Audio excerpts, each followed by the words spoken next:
During our current series, we call it WIT, Whatever It Takes, here at Cottonwood.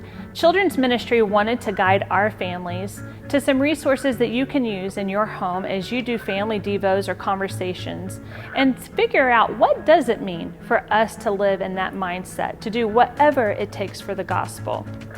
There are many resources at our fingertips, and I want to share two of them with you that have actually been very helpful and effective for me as I have studied and learned about our missionaries. Thanks to one of our admins here, Meredith Jackson, who also with her late husband used to travel the country and share missionary stories. She exhorted us as a staff to really look into these people's lives and see how they did whatever it took for the gospel. And it truly is a faith-building, life-changing experience. So I challenge you as families to do the same thing with your kiddos. There's two resources. One, we offer Right Now Media to the people at our church. You should have access to an account to have access to 19 videos about different missionaries. They are animated, very child-friendly. It's called the Torch Lighters series.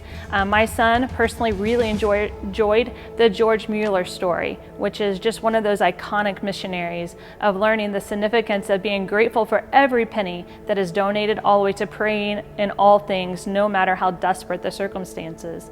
Another series that you can have that is in actual paper form is the Christian Heroes Then and Now series. There's over 50 missionaries highlighted in their text, and it is a simple read, although they are chapter books. So whether you read them to your children or child, or have your child read them, or even as adults, I read all of them that I purchased and was greatly touched by each of the stories to see how they navigated what obstacles that they did see would come their way, and the obstacles that were surprises, and to see the next right thing they did that led to them fulfilling the missionary work for God's glory.